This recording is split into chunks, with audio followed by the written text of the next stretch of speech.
There's one promise made by different administrations that is yet to materialize is that of uninterrupted power supply. In resolving this problem, the Minister of Power, Adebayo Adelabu, has said the Bola Tinubu administration is already fixing the foundational structural issues that have bedeviled the power sector over the years. Adelabu described the ongoing improvement in power supply across the country as the tip of the iceberg when compared with what is to come in the next few years. The minister expressed optimism that in the next few years, the sector will deliver improved services, enabling power supply to serve every Nigerian home, household, business, institution, and industry. However, this promise isn't new to Nigerians, as past administrations have made similar promises without achieving the said target. Joining us on the show to discuss the possibility of Minister Adelabu's promise of delivering uninterrupted power is Nick Agule, an energy expert. Good morning, sir. Welcome to the program today. Good morning, and thank you very much for having me, and good morning to our viewers globally. Well, Mr. Agule, good morning. The Minister of Power has been celebrating, particularly the commissioning of the Afam 2 power plant, I think in Rivers State. And he says, this week, or is it a few days ago, that Nigeria reached the highest peak of electricity generation, over 5,000 megawatts, 5,081 megawatts. And that this should be celebrated because government is expanding access to energy. Now, is 5,000 plus megawatts something that Nigeria should be celebrating, even with the promise that, there will be more commissionings and we will be able to reach 7,000 megawatts in a country of over 200 million people? Thank you very much. To the extent that Nigeria needs power and needs power so badly, you have already said it when you are setting the scene that without electricity, we can kiss goodbye to development because industrialization and every other thing is dead on arrival. So to the extent that we need more megawatts and then there is an incremental increase in megawatts, it's a good thing, it's good news. But should we celebrate? The answer is probably not, because like you have rightly said, Nigeria is energy poor, so energy poor that in comparison, we can clearly see that we need more megawatts. For instance, I can give 3 metrics. Number one is South Africa, because it's an African nation. There are 65 million people. Their electricity supply is about 55,000 megawatts, which is 11 times more than what we're talking about in Nigeria. Then we can go over to Brazil. I choose Brazil because it's like our mate, and they also have 200 million people like us. They are supplying 150,000 megawatts, which you look at the 5,000 we're talking about then, is nothing to really celebrate about. And then we can cross over to Qatar. I'm selecting Qatar because Qatar is a gas nation like Nigeria. And Qatar has a population of about 3 million people. And they are supplying 8,000 megawatts of electricity. So you can see that 3 million people are enjoying more electricity than Nigeria's 200 million people. So our energy poverty is something that needs to be addressed, and very urgently too, if we're serious about development in Nigeria. All right, thank you so much for that outlook, and I love the examples that you gave. Earlier, when we were introducing you on the program, we spoke about some of these structural issues that are holding us back. I'm not sure if you were watching the program earlier when Rotis Odiri, our business correspondent, came on, and he brought up the issue of the legacy debt, 4 trillion naira owed by the government in subsidies. And, there's a very robust debate about how this should be tackled, whether tariffs should go up, whether... I'm just curious, what are your proposed solutions for us to be able to cancel this debt and move on? What do you think is the most sustainable way? I'm very happy to be here because this is exactly the reason why I accepted this invitation, to put forward solutions on how we can get out of this electricity conundrum. First of all, let me be very honest with the Minister for Power that tariffs are not going to give us 24/7 electricity that he is hoping for. And I can say the reason why. So let me look at the problem. What's the problem? The first problem is that President Goodluck Jonathan presided over a privatization process in the power sector that was far below expectations. And what do I mean? Let me disaggregate it a bit. So in the power sector, for the benefit of our viewers who may not know about the value chain in the power sector, it's made up of 3 stages. So the generation, where you actually generate the electricity, and then the transmission, where you basically transport the electricity from the point of generation to the point of usage, and then distribution is the sector that actually drops that electricity in your home or in your office or in your business. And now, what did the Goodluck Jonathan administration do back in 2013? They first and foremost privatized the generation and they privatized the distribution, but they left the transmission unprivatized. Actually, they first handed over the privatization to a Canadian company, Manitoba, but they took it back into government control. Now, without privatizing or bringing in private sector participation in the transmission, made that privatization to be dead on arrival. And how do I mean? Maybe for the benefit of our viewers, I'm from Benue, so let me use agriculture, which a lot of people may connect with. Let's say you want to privatize the agricultural value chain. So you privatize the farms, and then you privatize the market.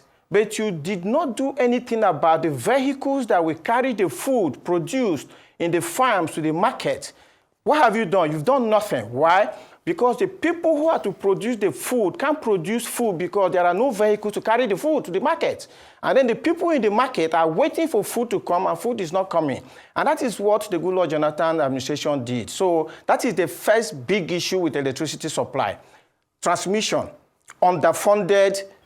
In fact, the managing director came on TV, and I praise him for being a public servant who came forward to us very honestly to say that some of his equipments are 50 years old, they are unserviceable, and therefore whatever generation is doing is not going to work because they can't carry the power to the distribution.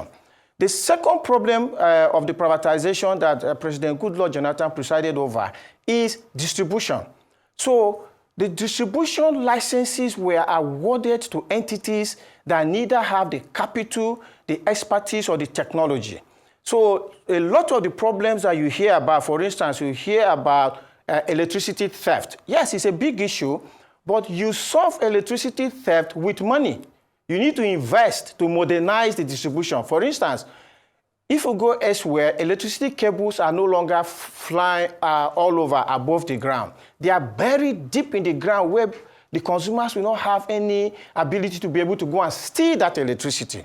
And the same thing, you discover that if you don't have transformers, you don't have meters, you don't have the cables and all of that installed, then you are not going to be able to distribute the electricity. And the problem is that the distribution is the biggest culprit because they are the ones who are expected to take money from consumers. And because they are not taking money from the consumers, that is why government is now subsidizing electricity. And that is what has caused this debt. So what needs to be done? Number one, the government needs to address transmission immediately. So my advice to the Power Minister and President Tinubu, who is his boss, is that it's not tariff that is going to solve these things. Structurally, deal with transmission so that transmission can expand capacity. And I believe that distribution will be able to put more into transmission because distribution licenses were awarded to the Otedolas and the Olumelus. I think they have the cash to put in. And they come to distribution. Look, as a citizen of Nigeria, I paid my money to the Corporate Affairs Commission, and I got the 11 documents for all the distribution companies here with me, all of them. And you will be surprised that here I have 5 distribution companies, their share capital is 5 million naira. 10 million naira.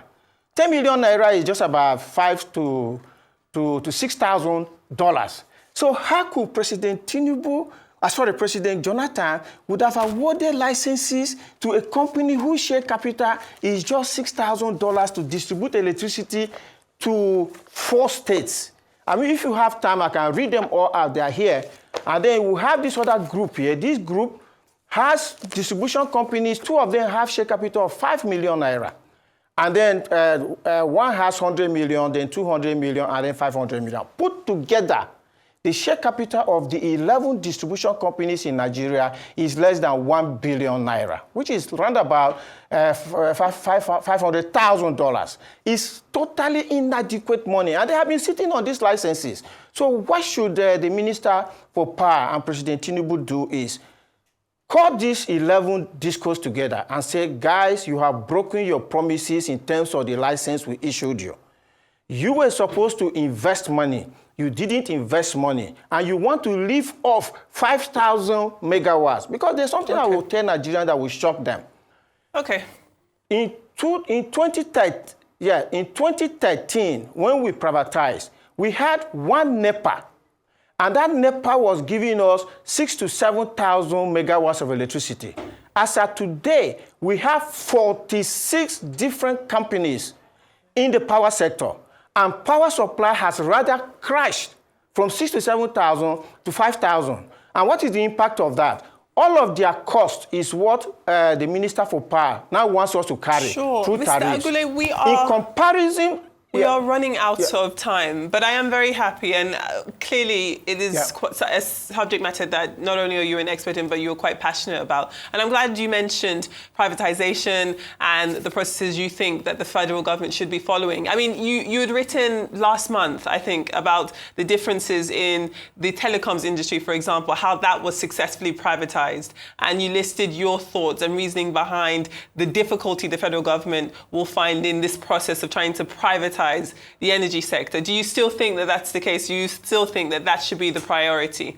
A similar situation where, just like the telecoms industry was successfully privatized, you think that the same should happen in energy?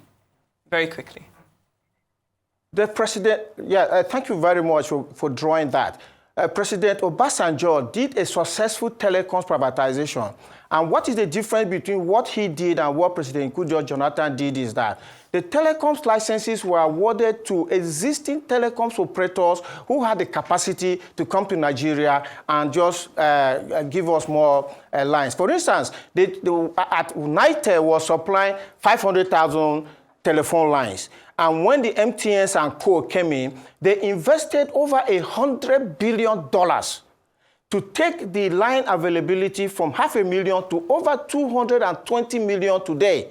So you can see that and at a fraction of the tariffs that United was charging. So you can see that the problem is not in the tariff, the problem is in the output. So, for instance, we're talking to Siemens, for instance. In Germany, there are about 85 million people, 250,000 megawatts. If Siemens should come in, they will see the opportunity in boosting Nigeria power supply to 10, 15, 20, 25, 50,000 megawatts. Then the money will come in, even at a fraction of the current tariff that we are doing. The telecoms, the electricity companies have not invested that $100 billion that the telecoms company did. That is where the real issue is. And that is what the minister should be focusing on, and not tariffs. Okay, thank you very much, Mr. Nick Agule. I would have loved to ask you, what will you consider to be a fair level of electricity supply for over 200 million people, since you were comparing us with South Africa, Brazil, and Qatar? But we seem to have run out of time.